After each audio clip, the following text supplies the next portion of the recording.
अस्सलाम वालेकुम फ्रेंड्स। तो आज हम दिखाएंगे कि कारतगीन संदूक के साथ क्या करेगा और कारतगीन के साथ आगे क्या होगा और सलाउद्दीन कैसे अपने कबीले को बचाएगा। जैसे ही कारतगीन संदूक हासिल करेगा तो वो देखेगा कि भेड़िया उसकी तरफ आ रहा है, तो वो बहुत खुश हो जाएगा और उसके साथी भी खुश हो जाएंगे। लेकिन दूसरी तरफ से इसने बहुत सारे जाल ऐसे बिछाए होंगे जिसमें ग्रेगोर के सोल्जर्स फंसते फंसते जाएंगे, लेकिन उनके कमांडर को पता चल जाएगा कारतगीन ने जाल बिछाए। दूसरी तरफ से एक ग्रेगोर कबीले पे सख्ती करेगा, वहाँ पे अयूबे और उनकी फैमिली पे बहुत सारी सख्ती करेगा। तो यहाँ पर विक्टोरिया जो कि कबीले की तरफ जा रही है, तो वहाँ उसको इस्मत खातून रोकेगी और इस्मत खातून से कहेगी आप कबीले पे नहीं हमला कर सकते। तो यहाँ पर विक्टोरिया खुश होकर कहेगी कि आपके भाई ने तो हमारा संदूक चुराया है, अपने भाई से हमारा संदूक मंगवा लो। तो उस पर इस्मत खातून सोचेगी कि मुझे तो कुछ पता ही नहीं।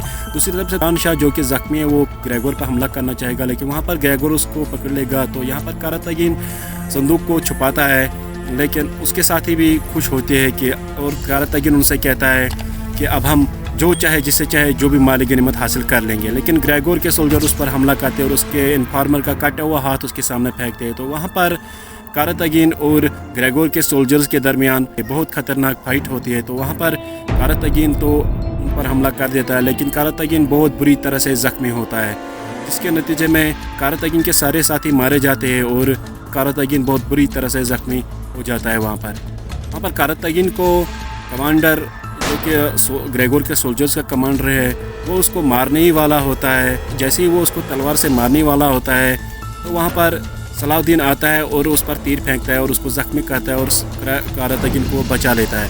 तो वहाँ पर ग्रेगोर के सोल्जर्स और सलाउद्दीन सोल्जर्स के दरमियान बहुत ख़तरनाक फाइट होती है।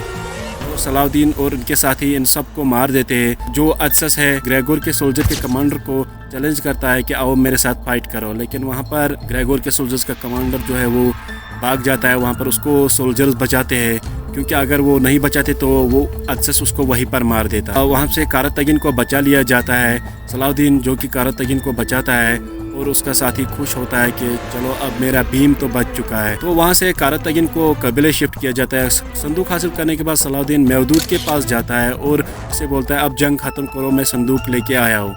इस पर मवदूद अचानक से सलाउद्दीन और उसके साथियों को गिरफ्तार कर लेता है। ये आप देख सकते हो, वहाँ पर उसको अरेस्ट किया जाता है सलाउद्दीन को। सलाउद्दीन गुस्से में आकर उससे बोलता है आप ऐसा क्यों कर रहे हो। तो दूसरी तरफ से जैसे ही कारतगीन ज़ख्मी हालत में कबीले पहुंचाया जाता है तो वहाँ पर उसकी बहनें जो है वो बहुत शौक हो जाती है और वहाँ पर ज़्यादातर इस्मत खातून शौक में पड़ जाती है और उसको ट्रीटमेंट के लिए भेजा जाता है। तो यहाँ पर सलाउद्दीन जो कि जिसको मवदूद ने अरेस्ट किया है वो जेल में है, लेकिन मवदूद उसके पास आता है और जेल के ताले खोलता है और उससे बोलता है उमर मल्ला जो कि बेस्ट एंट्री होती है वहाँ पर, तो उसको बोल देता है, समझाता है।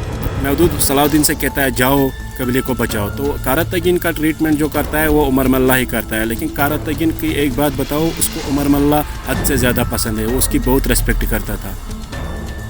इससे आगे की डिटेल्स नेक्स्ट वीडियो में बताता हूँ, तब तक के लिए खुदा हाफिज़।